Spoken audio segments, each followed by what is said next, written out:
Hello दोस्तों, स्वागत है हमारे यूट्यूब चैनल में सीखो सब 12 में। आज हम लोग क्लास 7 का जो है चैप्टर नंबर 2 हार की जीत का जो पहला प्रश्न नंबर को हम देखेंगे। आज हार की जीत में का जो है लॉन्ग क्वेश्चन सब देखेंगे इस क्लास में। तो आप अगर हमारे यूट्यूब चैनल पे नए हैं तो हमारे यूट्यूब चैनल को सब्सक्राइब कर लीजिएगा और बेल आइकन को दबा लीजिएगा ताकि आने वाले वीडियो की जानकारी सबसे पहले आपको प्राप्त हो। तो देखिए, पहला प्रश्न में दिया है कि हमारे ऊपर मातृभूमि का क्या क्या ऋण हो सकता है। मातृभूमि का जो है हमारे ऊपर क्या क्या ऋण हो सकता है। हम उत्तर में देख सकते हैं कि हम इस मातृभूमि में जन्म लेते हैं, इसी से हमें जीने के लिए भोजन पानी मिलता है। समाज एवं विश्व में हमारी पहचान मातृभूमि से ही होती है। इन चीज़ों का ऋण अपनी मातृभूमि के प्रति होता है। जो हमारे ऊपर जो है इस प्रकार की ऋण होती है जो कि हमारे ऊपर है। ठीक है, आप इसको नोट भी कर सकते हैं। चलिए बढ़ते हैं अगला प्रश्न नंबर पे।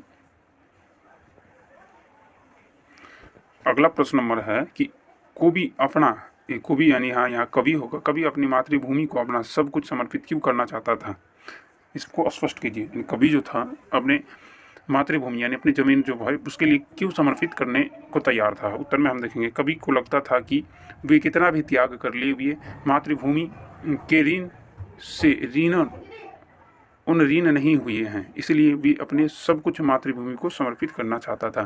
उसको लगा कि मातृभूमि का जो ऋण था उसके पास इतना सब कुछ का, तो वो ख़त्म नहीं हुआ है उसको, और भी उसको लग रहा है कि ऋण हमारे ऊपर है। तो वे इसीलिए इस लाइन पे कहा था कि मातृभूमि को अपना सब कुछ समर्पित करना चाहता हूँ। आप इसको नोट कर सकते हैं। चलिए अगला प्रश्न देखते हैं। अगला प्रश्न है प्रश्न नंबर 3 कि थाल में लाऊं सजाकर भाल जब भी, पंक्ति में निहित भाव को स्पष्ट कीजिए। तो थाल में लाऊं सजाकर भाल जब भी, इसका अर्थ क्या है, इस पंक्ति का अर्थ क्या है। तो हम उत्तर में देखेंगे, इस पंक्ति का आशय है कि जब भी अपनी मातृभूमि के लिए शस्त्र उठाने की आवश्यकता हो तो ये लेखक कभी पीछे ना होते, और जब शस्त्र उठाएं तो उन्हें मातृभूमि का ऋण चुकाने का अवसर प्राप्त हो।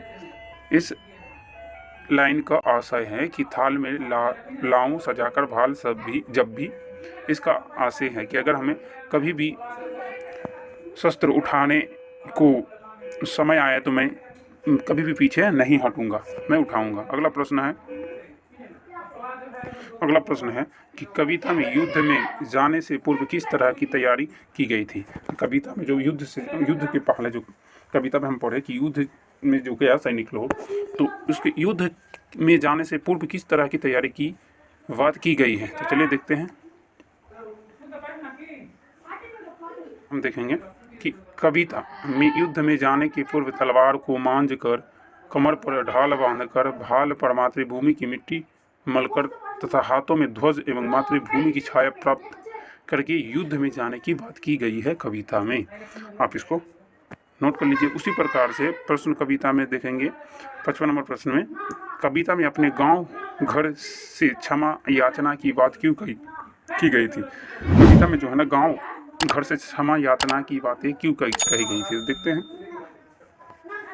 क्योंकि उत्तर में देखें, कवि अपने गांव घर के सारे नाते रिश्ते का मोह भंग करके मातृभूमि का ऋण चुकाने के लिए अपने प्राणों को दांव पर लगाने के लिए तैयार है। इस तरह वे मातृभूमि की प्रति अपने कर्तव्य को पूरा नहीं कर पाएंगे, इसीलिए कविता में गांव घर से क्षमा याचना की बात की गई।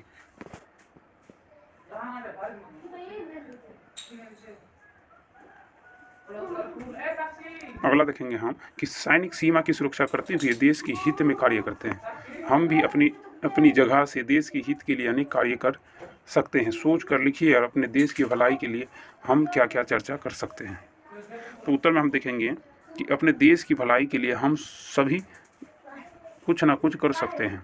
एक शिक्षक बच्चों को सही शिक्षा देकर भविष्य निर्माण कर सकता है। एक किसान अन्न उगाकर देशवासियों का पेट भर सकता है।